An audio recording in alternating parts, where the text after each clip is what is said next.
Maths के paper एक तो टाइम पे कभी खत्म होता नहीं है, होता है तो केयरलेस मिस्टेक्स इतनी हो जाती हैं। और उसी के साथ साथ यार पेपर से पहले इसको कैसे पढ़ें, क्या स्ट्रैटेजी रहनी चाहिए। स्ट्रैटेजी से इंपॉर्टेंट है कि भाई क्या गलतियां अवॉइड करनी चाहिए।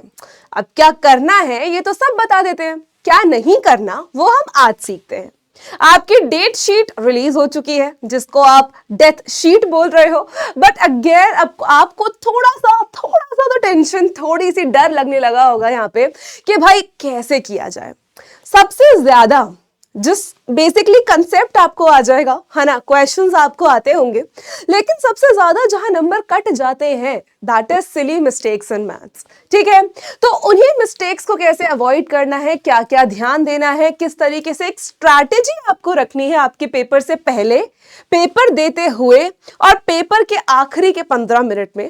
तो उन सारी चीजों को हम लोग आज इस लेक्चर के अंदर इस स्ट्रैटेजी या एक तरीके से मान लो मिस्टेक्स टू अवॉइड, उसमें हम लोग बात करने वाले हैं। तो आप शुरू करते हैं, देखते हैं भाई सबसे पहली चीज हमारे पास क्या है। ठीक है, कैटेगराइज करते हैं हमारी गलतियों को, है ना। कुछ होती हैं छोटी गलतियां, कुछ होती हैं बेवकूफों वाली गलतियां, सिली मिस्टेक्स, है ना। कुछ होती है कॉपी रॉन्ग वाली, कुछ होती है कि भाई पढ़ा नहीं ढंग से, जो नहीं आ रहा था सिलेबस में, जो नहीं था हमारे ओवरऑल सिलेबस जब हम स्टार्टिंग में देखते हैं, जो नहीं करना था वो कर लिया। रेशियो प्रपोर्शन में प्रपोर्शन तो पढ़ा ही पढ़ा, रेशियो भी पढ़ के चले गए जो कि है ही नहीं।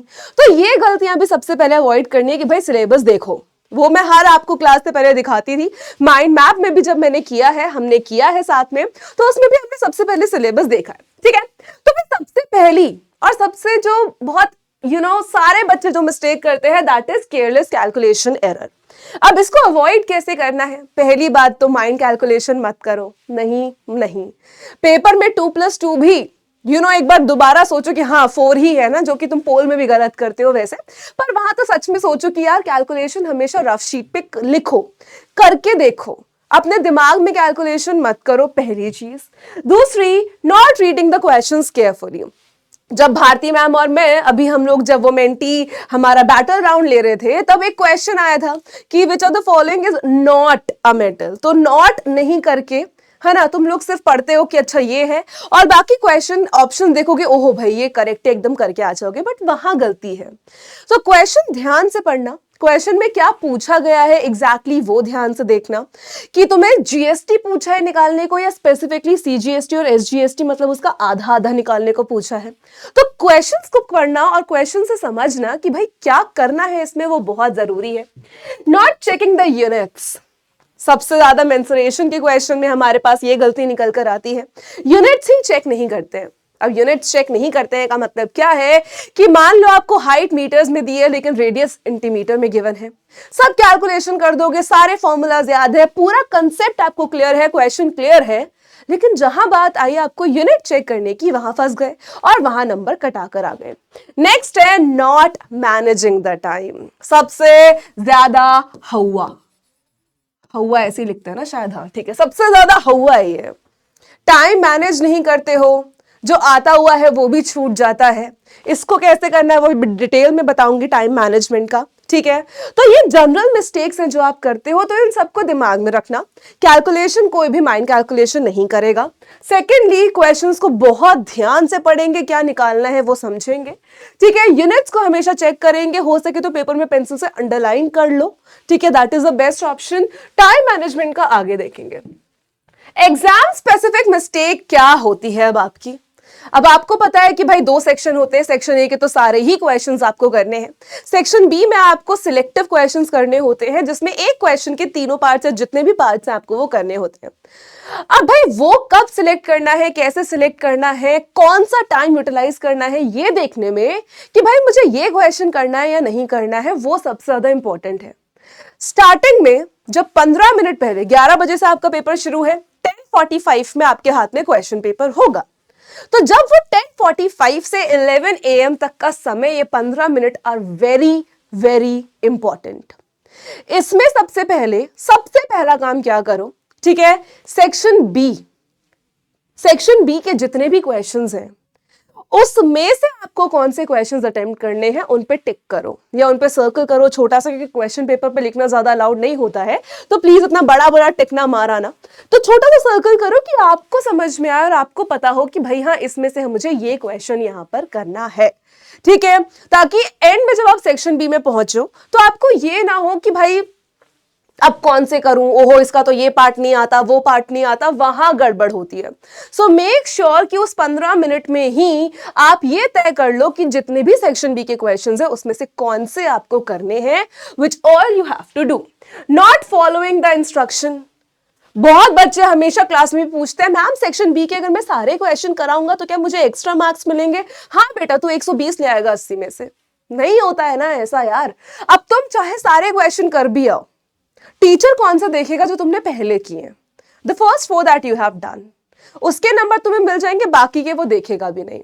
सो फालतू टाइम वेस्ट मत करो कि यार मैं तो अपनी पूरा कूल बन के आ जाऊंगा कि मैंने तो सारे क्वेश्चंस करे हैं। नहीं भाई, वो टाइम तुम सेव करो और उन क्वेश्चंस को अच्छे से करो जो तुम कर रहे हो, जिनके मार्क्स तुम्हें मिलेंगे। प्रेजेंटेशन नीट रखो, रिवाइज कर लो, कैलकुलेशन एरर चेक कर लो, वो टाइम वहां यूज करो।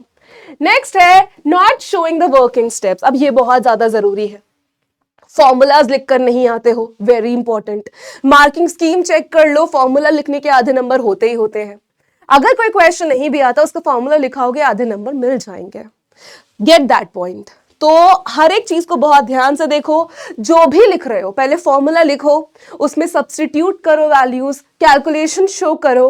1 मार्कर में भी जो आपको लगता है कि ये तो सिंपल स्ट्रेट फॉरवर्ड क्वेश्चन है उसमें मत करना कुछ भी, बट जो क्वेश्चन लगता है कि यार तुम्हें रफ में भी सॉल्व करना पड़ रहा है उसको फेयर साइड पे कर दो सॉल्व, क्या दिक्कत आ रही है? रफ में भी सॉल्व कर ही रहे हो ना, 10 सेकंड की जगह 15 सेकंड लग जाएंगे, फेयर में कर दो। Try to do that instead of कि मार्क्स कट जाए, and not revising the answers, जो कि आप में से बहुत बच्चे करते हैं क्योंकि पेपर ही टाइम पे नहीं खत्म हो पाता है। मैम जब पेपर ही टाइम पे खत्म नहीं हो पाता है तो रिवाइज कैसे करेंगे? तो इन सारी गलतियों के बारे में समझते हैं, सीखते हैं, और एक हम लोग टाइम मैनेजमेंट की मिस्टेक्स भी देखते हैं, ठीक है। अब मैंने आपको बोला कि भाई पेपर खत्म नहीं होने का सबसे मेन रीजन क्या है कि आप टाइम मैनेजमेंट नहीं करते हैं। आप कभी भी आप पेपर में बैठे बैठे 3 घंटे का पेपर वहां स्कूल में दे दोगे क्योंकि एनवायरनमेंट वैसा है, पर जब भी स्पेसिमेन पेपर की बात आती है, मॉक टेस्ट पेपर की बात आती है, तो आपसे एक जगह 3 घंटे लगातार बैठ के पेपर नहीं दिया जाता। This is the worst mistake that you people do. चाहे एक सैंपल पेपर सॉल्व करो, स्पेसिमेन पेपर सॉल्व करो, लेकिन 3 घंटे लगातार बैठ के करो, ताकि आपको एक टाइम मैनेजमेंट मिले, आपको एक आइडिया मिले कि हाँ आपकी स्पीड कैसे जा रही है अकॉर्डिंग टू टाइम। मैं जब टाइमलेस पोल देती हूँ आप लोग डर जाते हो, मैम टाइमलेस पोल नहीं चाहिए क्योंकि टाइम का प्रेशर रहता है। तो बेटा एग्जाम में तो वही रहता है, जैसे ही क्वेश्चन पेपर हाथ में मिला 3 घंटे का टाइमर शुरू या 3.25 घंटे का टाइमर शुरू। Getting it? तो उस चीज को समझो, टाइम यूटिलाइज करो। सबसे पहला कि जो क्वेश्चन नहीं आता उस पे बैठे हुए हो, भाई नहीं आता आगे बढ़ो, उसकी जगह छोड़ दो या लास्ट में कर लो, उस पे सर्कल बना लो, जो करना है वो करो, पर किसी भी क्वेश्चन में ज्यादा टाइम बर्बाद नहीं करना। Please mark this, not allocating time for revision. At least last के 15 मिनट रिवीजन के लिए निकालो, बहुत ही ज्यादा जरूरी है। जो नहीं आता उस पर टाइम वेस्ट करने से बेटर है जो किया है उसको एक बार चेक कर लो, क्या पता उसी में ही यूनिट की मिस्टेक कर दी हो या उसी में ही आपने बेटा कोई अलग मिस्टेक्स कर दी हो जो आपको नहीं करनी चाहिए थी। तो प्लीज जो नहीं किया है उस पर मत्था पचाई करने से बेटर है जो आता है उसको और अच्छे से कर दो। Not using the 15 minutes time effectively. बेटा ये बहुत ही ज्यादा जरूरी है। अगर मैं इस पे 4 चांद लगा सकती तो मैं जरूर लगाती, पर मैं यहाँ पे 7 लगाऊंगी क्योंकि तुम लोग बोलते हो थाला फॉर अ रीजन, तो तुम्हें भी थाला बनना पड़ेगा, है ना। अब भाई जो 15 मिनट मिलते हैं प्लीज उसमें फालतू में इधर उधर ये वो फलाना ढिमकाना मत करो। प्लीज उसको बहुत इफेक्टिवली, मतलब try to use those 15 minutes as the most crucial minutes। पूरा क्वेश्चन पेपर देखो, सबसे पहले सेक्शन बी पे जाओ और देखो तुम्हें कौन से क्वेश्चंस आते हैं, कौन से करने हैं। अगर उसके बाद भी टाइम बचता है एमसीक्यूज पे आ जाओ, जो माइंड से सॉल्व हो पाते हैं, जिसमें सिर्फ माइंड कैलकुलेशन लगनी है, उसको हल्का हल्का टिक करते जाओ। तो वो 15 मिनट तुम बहुत इफेक्टिवली यूज कर सकते हो। जो तुम इधर उधर देखने में, ओ भाई तेरे को आता है, हाँ भाई मेरे को तो सारा आता है, ओ भाई मेरे को तो नहीं आता, मैंने कुछ नहीं पढ़ा, पर वही बंदा एक्स्ट्रा शीट ले रहा होता है, फिर बाद में तुम्हें बुरा लगता है। तो इंस्टेड ऑफ इधर उधर देखना, ये स्टार्टिंग के 15 मिनट बेटा ऐसे यूज करने हैं जैसे इसमें ही सब करना है। ट्रिगो टेबल बना लो, वैल्यूज याद नहीं रहती, मान लो साइन 30 आ गया, साइन 60 आ गया, तुमको मैंने बताया ट्रिगो टेबल कैसे बनानी है 2 मिनट के अंदर, हैंड यूज करके। साइन की सीधा लिख लो, कॉस की उसकी फ्लिप है, टैन साइन अपॉन कॉस है, और कॉसेक की साइन का रेसिप्रोकल, सेक की कॉस का रेसिप्रोकल, कॉट टैन का रेसिप्रोकल, सीधा करो, है ना। ये चीजें यूटिलाइज करो। आइडेंटिटीज याद नहीं आती है तो मैंने आइडेंटिटीज आपको sine square theta plus cos square theta equals to 1 है, ये तो पता है। फिर दो सबको क्या करो, साइन स्क्वायर से डिवाइड करो तो दूसरी आइडेंटिटी बन जाएगी, फिर पहली आइडेंटिटी को कॉस स्क्वायर से डिवाइड करो तो तीसरी आइडेंटिटी बन जाएगी। तो वो आइडेंटिटीज पीछे लिख लो हल्के हल्के, मतलब कोई टीचर पकड़ ना ले, हल्के हल्के ऐसे लिख लो। तो वो चीज यूटिलाइज करो बेटा, वो चीज थोड़ा स्मार्ट वर्क करना पड़ेगा और स्टार्टिंग के 15 मिनट में बिल्कुल करना पड़ेगा। नॉट कंप्लीटिंग ऑल सेक्शंस, और ये किससे रिलेटेड होता है, इससे कि टाइम मैनेजमेंट नहीं है। अब टाइम मैनेजमेंट की यार इतनी बात कर ही रहे हैं तो आओ कुछ अवॉइड करने की चीजें समझते हैं। सबसे पहला अवॉइड करने की चीज है रेगुलरली प्रैक्टिस करो। क्या करो, रेगुलरली प्रैक्टिस करो। मैथ्स एक ऐसा सब्जेक्ट है बेटा जिसमें प्रैक्टिस चाहिए ही चाहिए। यू नीड प्रैक्टिस, और प्रैक्टिस के बिना कुछ नहीं हो पाएगा। सो प्लीज रेगुलरली, चाहे आप 45 मिनट्स निकालो, 1 घंटा निकालो, self study is the best study, जो कि आपको हमेशा आपकी गलतियां ज्यादा रियलाइज कराएगी और उसके बाद आपको और बेहतर भी बनाएगी।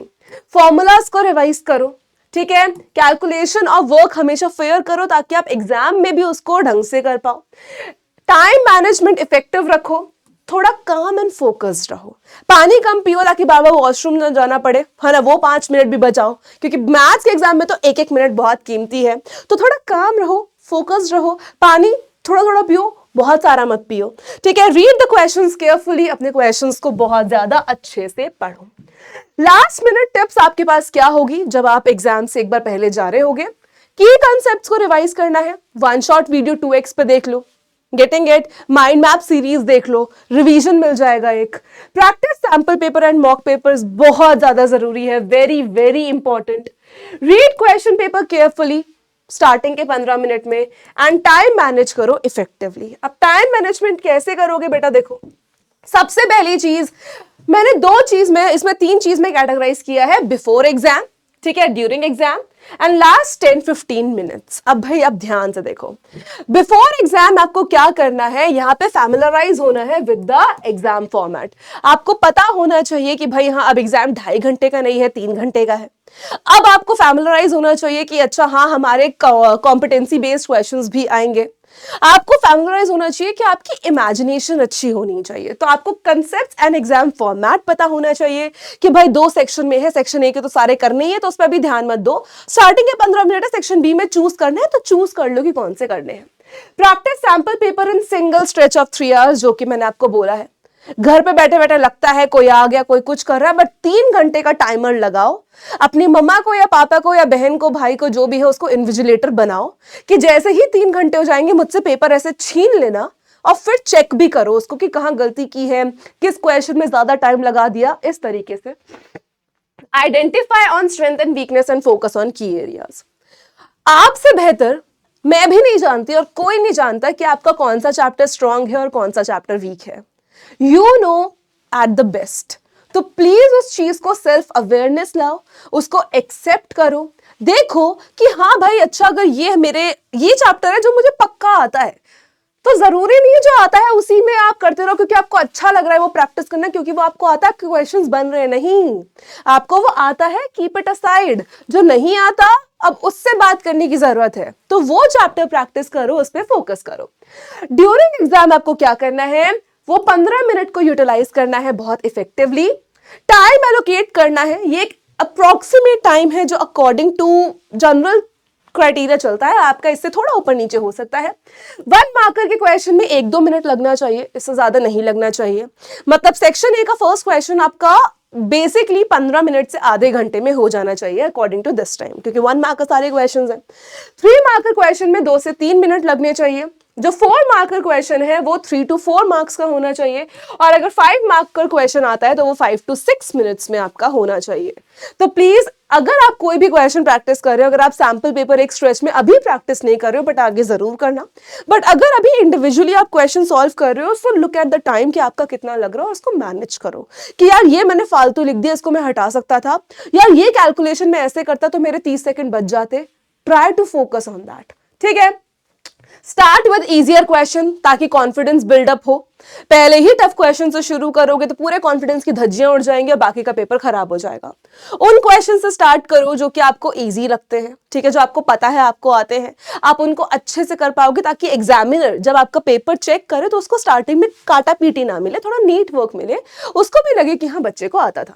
Attempt all questions even when unsure. All questions का मतलब ये नहीं है कि सेक्शन बी के सारे कर दो। ऑल का मतलब है कि मान लो सेक्शन बी में से आपको 4 क्वेश्चन में से भी 3 एकदम बढ़िया आते हैं लेकिन एक क्वेश्चन का एक पार्ट नहीं आता, तो उसमें भी अटेम्प्ट जरूर करके आओ। यू नेवर नो कि शायद वही करना हो, यू नेवर नो कि जितना तुमने लिखा है उसका आधा एक नंबर मिल भी जाए, so try to use that, ठीक है।